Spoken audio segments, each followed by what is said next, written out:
Our next guest is the man who makes wildlife documentaries sing, and he's spent his life surrounded by some of the most dangerous animals in the world. Take a look. From black-headed pythons to croc-infested waters, Dr Jim Frazier has been there to capture it all. A pioneering cinematographer, for many years he was Sir David Attenborough's right-hand man, even taking out an Oscar and an Emmy for his work. Isn't that amazing? Tonight is the premiere of David Attenborough's latest and most fascinating series, The Hunt, and Dr Jim Frazier joins us now. Jim, good to see you.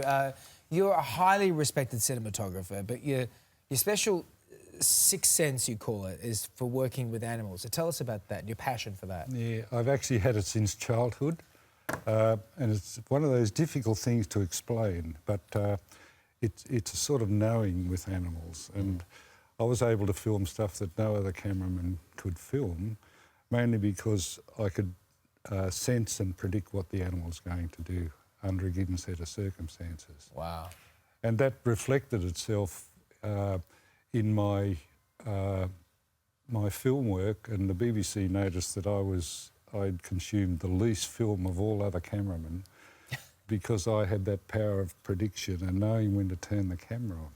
Wow. And that ability to just hold off and wait. Yes. Whereas other cameramen, I know one guy who used to put magazine after magazine after magazine in, and he would get nothing just waiting for the thing to happen, you know? And I got to say, that shot you're using in the promo of the big cat leaping up at the birds. Yeah, there it is. There it is. OK, well, that, to me, is $1 million shot. Oh, look at that. For a wildlife cameraman, that is like winning the lottery. To have the camera running when something like that happens, which you cannot predict. But to be poised in exactly the right spot and to be in focus. At the right time. That's why I'm saying it's like winning the lottery. For that cameraman, that's $1 million shot. How long had you been sitting before that? Who knows? No. I mean, who knows? Now, Sir David Attenborough is obviously a huge fan of yours. Look at this. There was a time when people who made natural history films used to think that if you wanted real drama, you'd have to go to Africa.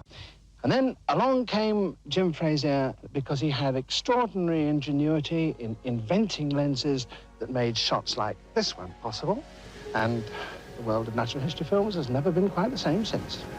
Single-handedly changed the face of wildlife documentaries with this special lens, and you won the Oscar for it. Yes, well, what really happened after that was that the lens came to the attention of Panavision in the US, and they couldn't believe what it was doing. And so they approached me, and the long story short was that they built this big lens of my design to do things that no other lens had ever done. And Steven Spielberg and James Cameron ended up using it, and Spielberg said, "Oh, I've never gone on a set without this lens, it's extraordinary." And it was all because you could swivel the image, you could do things in the lens that you couldn't do with any other lens. You could get it right down on the ground without having to dig a hole in the ground. You could put it around corners and shoot overhead, all by twiddling the front of it. Amazing. And it had an image rotator in it, so a director could walk up and say, "That's the Dutch I want there," you know? And he did it himself, so they didn't have to slant the camera.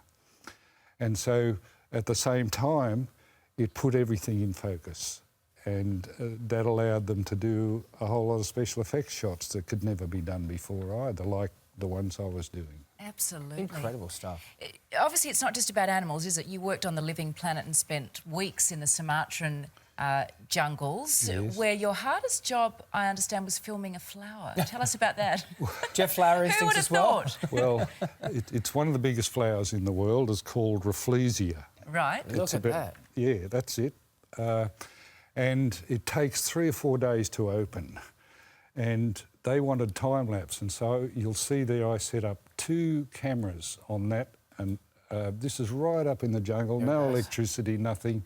So you have to figure out how the hell you are going to film something like that. And so because it takes that time to open, you have to really think before you go that all your equipment's going to work on battery power, and I had to enclose it in a big black tent so that the daylight and nighttime Didn't affect it at all? didn't affect it, and so you had ended up with this nice flower opening. Well, you're an incredible Aussie, and we are very, very humbled that you came and joined us today. It's The Hunt kicks off tonight. You've got to watch it. All the kids are going to watch it too. Our kids are recording it. Tune in tonight, 7:30 to watch the David Attenborough's acclaimed series. Jim, what a thrill to meet you. And you.